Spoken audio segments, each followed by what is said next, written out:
हजारों साल बीत गए, लेकिन इतिहास में एक नाम आज भी जिंदा है, क्लियोपैट्रा।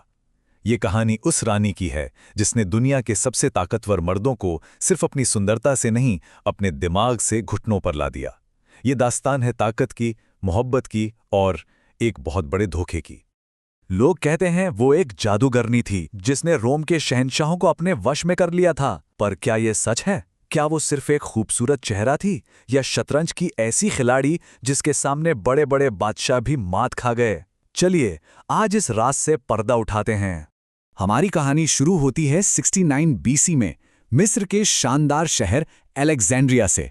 सोचिए, एक ऐसा शहर जहां समुद्र के किनारे एक विशाल लाइट हाउस था और दुनिया की सबसे बड़ी लाइब्रेरी। इसी शहर में पैदा हुई क्लियोपैत्रा, एक ऐसे ग्रीक खानदान में जो पिछले 300 सालों से मिस्र पर राज कर रहा था। पर क्लियोपैत्रा का असली हथियार उसकी तलवार या उसकी सुंदरता नहीं थी, बल्कि उसका दिमाग था। वो एक नहीं, दो नहीं, कई जुबानें बोल सकती थीं, और सबसे खास, उसने मिस्र की असली जबान सीखी। पता है क्यों?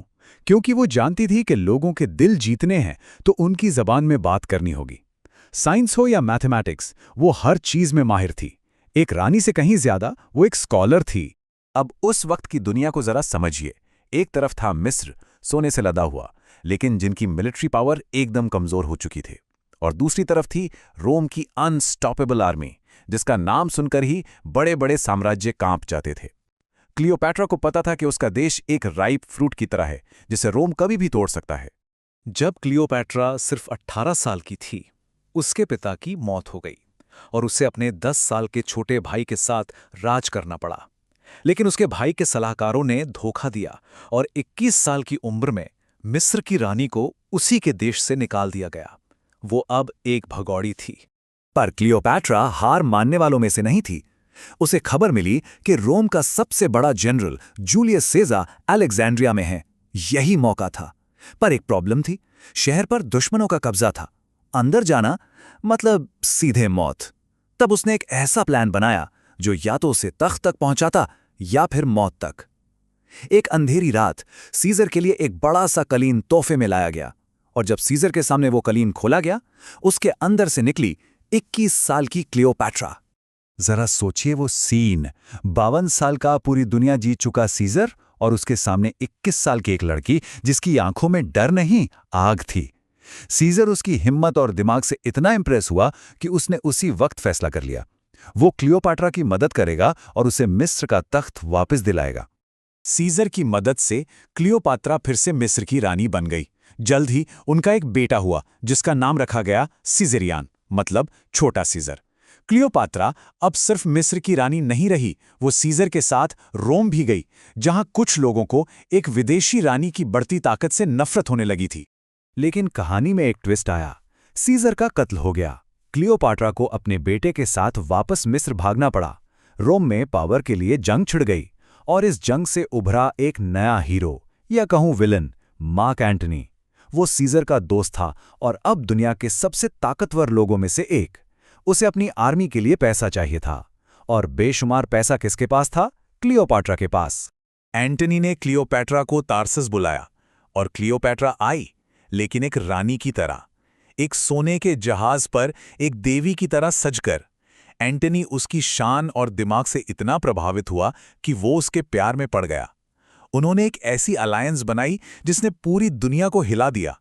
क्लियोपैट्रा अब अपनी ताकत के चरम पर थी, लेकिन और ये तो सिर्फ शुरुआत थी, असली तूफान तो आने वाला था। रोम में एंटनी का सबसे बड़ा दुश्मन था ऑक्टेवियन। उसने एक प्रोपेगेंडा वॉर शुरू कर दी।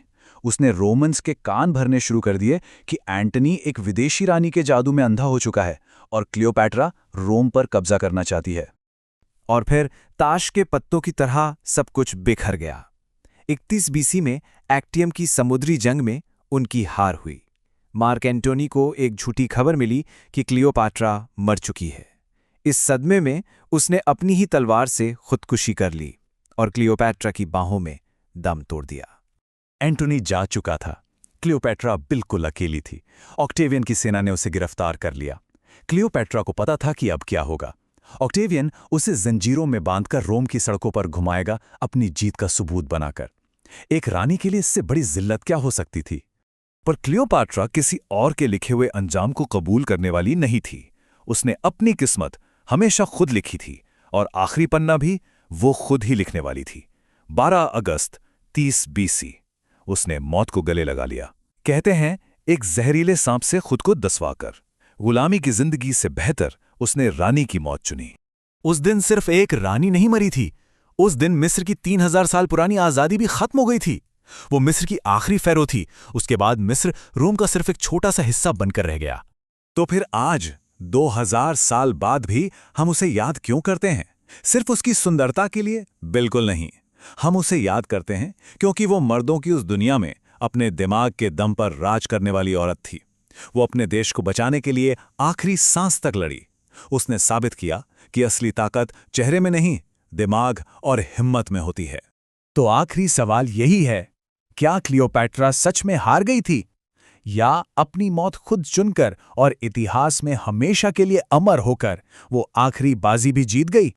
अगर ये वीडियो पसंद आई तो अभी लाइक करो, सब्सक्राइब करो और बेल आइकॉन दबाओ। अगर ये वीडियो पसंद आए तो अभी लाइक करो, सब्सक्राइब करो और बेल आइकन दबाओ।